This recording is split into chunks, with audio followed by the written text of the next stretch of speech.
안녕하세요. 캔들피그와 김하백의 나불대화 시간입니다. 최근 실리콘밸리 은행 사태에다가 크레딧 스위스 사태 등 금융권에 대한 문제들이 불거지면서 지금 금융권에 위기감이 점점 번져가고 있는데요. 그런데 이런 문제들이 갑자기 생겨나는 건 아닙니다. 특히 금융과 관련해서는 더 그런데요. 그 이전부터 부실 대출의 증가나 도덕적 해이, 건전성 관리 소홀 등의 문제가 누적되고 문제가 커져 있다가 터지는 거죠. 실리콘밸리 은행 사태도 마치 갑자기 문제가 생긴 것처럼 이야기는 하지만 2019년부터 실리콘밸리 은행의 재무 상태에 대한 경고가 계속 있어 왔다고 하고 있죠. 우리 경제도 마찬가지입니다. 갈수록 문제가 누적되고 있고 나타나는 경제 현상이나 경고의 수위가 높아지는데도 불구하고 당장 터지지 않으니까 우리는 괜찮다고만 하는데요. 절대 그렇지 않죠. 우리도 심각합니다. 어떤 이야기인지 한번 들어보도록 하겠습니다. 반갑습니다, 김하백님. 네, 안녕하세요. 아마 많은 전문가들한테 만약에 우리나라에 경제 위기가 생기면 첫 번째 내관이 뭐가 될 것 같냐고 물으면 고질적인 부채 문제를 지적하는 경우가 많을 겁니다. 이야기를 들어보면 경제의 어떤 부분에서 문제가 생기든 기승전 부채 위기로 흘러가더라고요. 네, 사실 부채 문제 같은 경우는 코로나 전까지만 해도 언론 보도에서 위험성을 많이 지적하기도 했고요. 또 사회적으로도 다들 공감하면서 인식하고 있었던 문제였기 때문에 물론 만족스럽지는 않았지만 정부도 정책적으로 나름대로는 신경을 쓰면서 단속하고 있었어요. 특히 가계부채 문제가 경제 규모에 비해서 너무 비대해져서 이게 경기 침체 상황이 생겼을 때 금융위기로 연계될 우려가 크다 보니까 부동산 대출 규제도 진행하고 했었죠. 네. 그런데 코로나 때 막상 경기 침체 문제가 생기니까 분명 부채 위험이 심각하다던 사람들이 부채를 더 늘려주기 시작한 겁니다. 중소기업 소상공인들 대출 만기도 연장시켜주고 원금 상환 유예 조치 등으로 시작하더니 이후에는 마치 될 대로 되라는 듯이 유동성 과도하게 공급해서 영끌족 비투족 같은 부실 채무자 문제 자산 거품까지 키우게 만들었죠. 그리고 현재 부채 문제는 3년 전과는 비교 불가할 정도로 이미 커져버렸고 수습 불가능한 수준까지 와버렸습니다.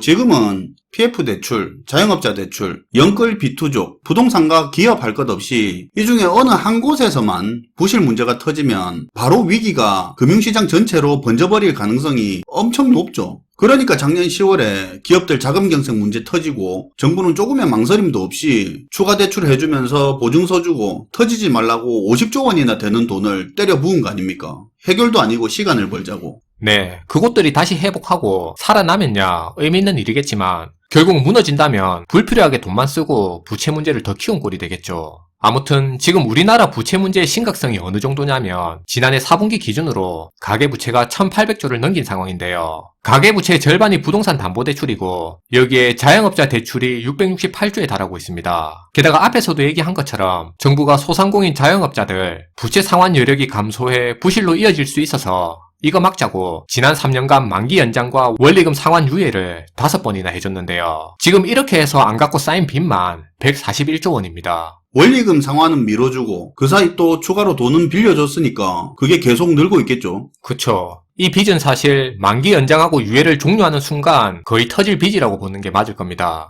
그렇겠죠. 상환 유예 조치 해주는 거 종료하고 뚜껑 여는 순간 부실률이 얼마나 될지 모른다고 해서 이걸 깜깜이 부채라고도 하잖아요. 네. 3년 동안 5번이나 밀어주는 동안에도 못 갚았던 빚인데 그걸 갑자기 갚을 거라고 기대하는 것 자체가 좀 무리가 있는 거죠. 참고로 오는 9월이 종료 시점인데 지금 5대 시중은행 기준으로 개인 사업자들 연체 잔액이 9개월 만에 63%가 급증했습니다. 그리고 여기에 전세 보증금 같은 경우도 부채기 때문에 계산해야 되는데 이게 또 1100조나 되고요. 그쵸. 전세 보증금이라는 타이틀은 가지고 있지만 이게 집주인이 세입자한테 갚아야 하는 개인 간의 채무죠. 그게 1100조라는 거고. 네. 여기에 은행에서 받은 전세자금 대출도 200조 정도 됩니다. 게다가 요새 계속 말 나오고 있는 부동산 PF 대출 같은 경우에도 160조에서 200조 정도가 지금 쌓여있는 상태고요. 지금 보면 부채 문제는 시간이 갈수록 더 심각해지고 있는 상황입니다. 근데 여기서 이렇게 각종 빚이 쌓이면서 부채 문제가 누적되는 거 말고 정작 진짜 문제는 따로 있어요. 금리가 계속 올라가고 있는 상황에서 부채가 더 커지는 것만 해도 심각한 건데 그거 말고 또 무슨 문제가 있다는 겁니까? 이걸 해결해야 될 정부 정책이 지금 부채 문제를 더 심각한 쪽으로 몰아가고 있다는 건데요. 예를 들면 국토부에서 관리하는 주택도시보증공사 허그 같은 경우에 지금 가계부채가 늘어나는 것보다 당장 부동산 가격 떨어지는 거 맞겠다고 이번 주 월요일부터 아파트 분양 가격하고 관계없이 중도금 대출을 다 해주기로 결정했습니다. 원래는 분양가 9억 원 이하에만 중도금 대출을 해줬고요. 작년 11월부터 12억 원까지 늘렸는데요. 근데 이번에 아예 없애기로 한 거죠. 그리고 중도금 대출 한도도 기존에는 최대 5억 원까지 받을 수 있었는데 그것도 이번에 없애기로 했고요. 그러니까 중도금 대출을 받을 때 적용하던 분양가 상한 기준하고 개인당 중도금 대출 한도 규정을 이번에 완전히 폐지시킨 겁니다. 그리고 주택금융공사에서는 최근 부동산 경기 침체로 중소건설사들이 돈맥 경화에 빠져서 돈이 말라 PF 대출에서 부실이 본격화되니까 이걸 지원해주겠다고 하면서 PF 대출에 1조 5천억 규모의 대출 보증까지 서겠다고 나서고 있는 상황이죠.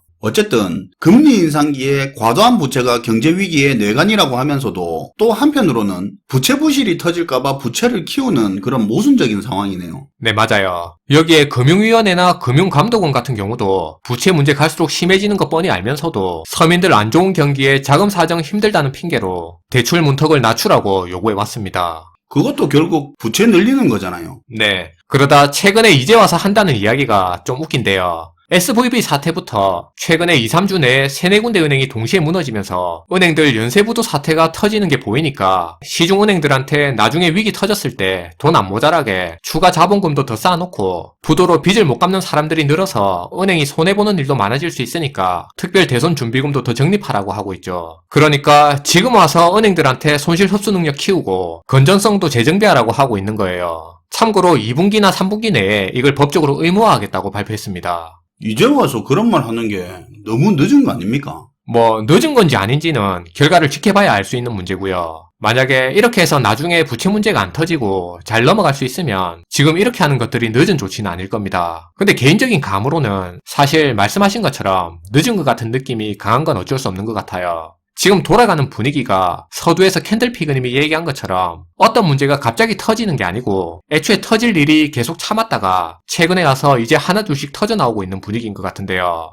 이런 분위기에 특히 우리 국내 경제가 더 위태로워 보이는 건 어쩔 수 없는 것 같습니다. 소비하고 수출은 다 무너지고 있고 경기 침체는 깊어지고 있는 과정인데 미국, 스위스 등에서 연쇄은행 파산이 막 터지면서 점점 위기가 가시화되고 있죠. 관계자들 말로는 우리 국내 경제랑 국내 은행은 기초 체력이 튼튼해서 괜찮다고는 하는데 앞에 상황으로 봤을 때 과연 그 말이 믿을만 한지는 좀 고민해 봐야 될 것 같습니다. 저는 개인적으로 그 말 믿지는 않습니다. 원래 문제가 있을 때 그래도 해결 방안이 있을 때는 뭐가 문제다, 위기가 올 수 있다 그런 말 잘 하는데 진짜 답 없는 상황에서는 그냥 괜찮다 그런 말만 반복하는 것밖에 안 하거든요. 불과 작년 초만 해도 금리 이렇게까지 올릴지도 몰랐고 이렇게까지 물가가 안 잡힐지 모를 때만 해도 퍼펙트 스톰이니 비상한 각오를 해야 한다느니 경제 관료들이 그런 말 입에 달고 살았거든요. 근데 지금 무역부터 부채 규모, 기업 실적의 소비 상황까지 그때하고는 비교가 안 될 정도로 상황이 심각해졌는데도 지금은 오히려 괜찮다, 안정적이다 이런 말만 앵무새처럼 반복하고 있잖아요. 그건 그래요.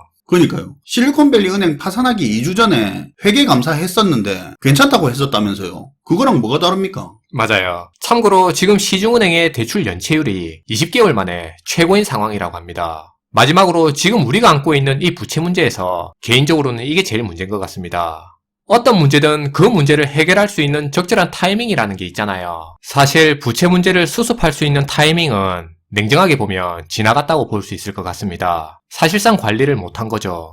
이제는 언제가 되든 불가피하게 터질 문제를 얼마나 적게 터뜨리고 뒷수습을 어떻게 빨리 할 건지에 대해서 더 신경을 써야 할 때인 것 같습니다. 그런데 지금 보면 그런 부분은 안중에도 없고 부채 문제를 오히려 더 키우는 방향으로 가면서 결국 터질 일을 더 큰 피해를 입을 수밖에 없는 쪽으로 끌고 가고 있다는 생각이 강하게 듭니다. 네, 오늘도 잘 들었습니다, 김하백님. 네, 감사합니다. 사실 구구절절하게 말할 것 없이 저희 영상 3년 전 거, 2년 전 거, 1년 전 거 몇 개만 보면 상황이 얼마나 빠르게 심각해지고 있는지 금방 확인이 될 겁니다. 위기는 그냥 생기는 게 아니고요. 그동안 쌓여왔던 문제가 한계치까지 누적되어 있을 때 그때까지도 괜찮다 착각하다가 부싯돌 불꽃 한 방에 터져버리는 겁니다. 지금 경제 상황 결코 안일하게 생각할 때는 아닙니다. 시청해주셔서 감사하고요. 지금까지 나불대화 시간이었습니다.